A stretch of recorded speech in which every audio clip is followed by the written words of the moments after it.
ফেব্রুয়ারি মাসে নির্বাচন হবেই। এটা এই যে ঐকমত্য কমিশনের যে সনদ, এটা সনদেরই অংশ এখন, এটার সঙ্গে এটা জড়িত। এটা উৎসবমুখ নির্বাচন হবে। সেই উৎসবমুখ নির্বাচনের জন্য যা যা করতে হয় সবটা আমরা করবো, আমাদের সাধ্যে যতগুলো। এটার সঙ্গে আমরা কোনো কম্প্রোমাইজ করবো না। জাতীয় ঐকমত্য কমিশন দীর্ঘ প্রচেষ্টায় আপনাদের সবাইকে একত্র করে যে একটা জায়গায় এসছে, জুলাই সনদ স্বাক্ষর হবে, হয়তো অনুষ্ঠানে আপনাদেরকে আন্তরিকভাবে ধন্যবাদ দেওয়ার সুযোগ হতো, কিন্তু আমি বলছি সেটা তো আনুষ্ঠানিকতা। আমি একান্তভাবে ধন্যবাদ দিতে চাই, ব্যক্তিগতভাবে ধন্যবাদ দিতেছি, আমার এর মধ্যে রাখবে তোমরা। কাজে আমার এই ধন্যবাদ দেওয়াটা এটা আমার অবশ্য করণীয় মনে করেই আজকে আপনাদের সামনে এসেছি।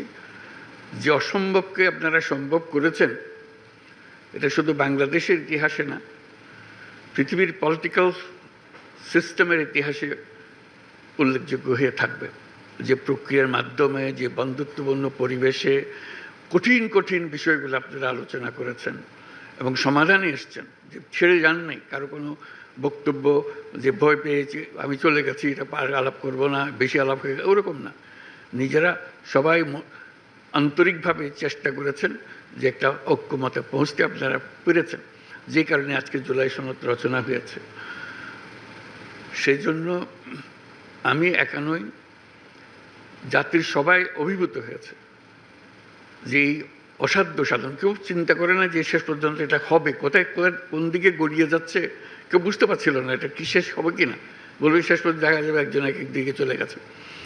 আজকে যে পয়েন্টে এসছি সেটা একটা অবিশ্বাস্য কাণ্ড, যে মানুষ চিরদিন স্মরণ করবে। আমি ব্যক্তিগতভাবে বাংলাদেশের একজন নাগরিক হিসেবে গর্ববোধ করছি যে এরকম একটা কাজ বাংলাদেশে সম্ভব হয়েছে, এবং আমি ব্যক্তি হিসেবে গর্ববোধ করছি যে কাজের সঙ্গে আমি শরিক ছিলাম, অংশীদার ছিলাম। এটা আমাদের মন থেকে কোনোদিন কেউ মুছে ফেলতে পারবে না। যে অসম্ভব কাজ আপনারা করলেন, এটা যুগান্ত ধরে স্মরণীয় হয়ে থাকবে আমাদের ইতিহাসে। যে বলে যে স্বর্ণাক্ষরে লেখা থাকবে, এটা হলো স্বর্ণাক্ষরে লেখা থাকার দিন, আপনারা যেই অসাধ্যটা সাধন করেছেন সে কাজটা করার জন্য।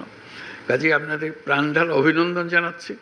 যে এটার এই অভিনন্দন একবার বললে হবে না, হাজারবার বলতে হবে, বলবে জাতি আপনাদের কাছে সেটা চাইবে, আপনাদেরকে দেবে সেটা। এবং যে ছাত্র জনতার যে অভ্যুত্থান,